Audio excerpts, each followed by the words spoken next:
Alright, today we're filming a 2019 Mercedes AMG. This is a GT-R. Not to be confused with the Nissan GT-R. It's the Mercedes GT-R 2019. Beautiful silver. It's a really pretty car.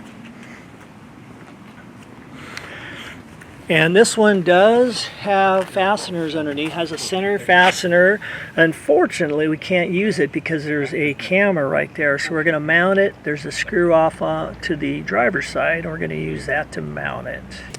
So now we're going to go ahead and remove, just mounts on the driver's side, or the right side if you're looking at it. It has a 6mm bolt that has a T27 Torx head. And we're going to take it out and reuse it. So we're going to go ahead and remove it. Now this vehicle does have a deployable air dam. It just basically just drops down to divert the air around. So, but we're going to put the bracket right up against that back edge right there, and it won't interfere with the air dam. The point actually deploys down like that. So we're going to take the base plate, take the bolt, stick it through the base plate, start it, and then we're going to take our socket, and then we're going to take this and we're going to slide this back until it goes up against the rubber air dam. Not like, don't shove it hard, just let it make contact. And then you're going to go ahead and just tighten this down. And then this single bolt is going to hold on. It's a 6mm bolt, so you can really tighten it. And then the rubber air dam, because it's in the back, it's going to keep this thing from rotating left and right.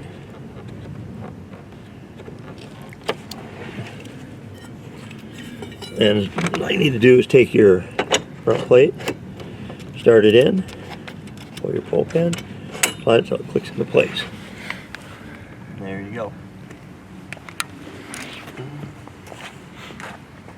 Yeah, there it gets sitting off to the driver's side, and you attach your license plate to the front of the front plate there, and you're all done. We're going to now show you how to mount the license plate to the front bracket. You're going to take your plate, take the screw, put it through the plate, then line it up on the bracket, like so. Put the nylon lock nut on it. Now the nylon lock nut will have a nylon ring, and then no ring, so the ring goes to the outside. So when you put it on, make sure the ring goes to the outside.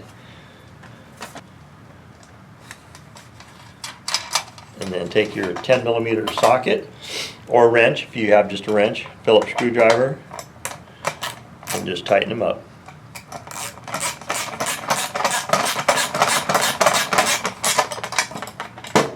Ring in there is going to keep it from rattling off. So there you go. That's what it should look like when you're all done.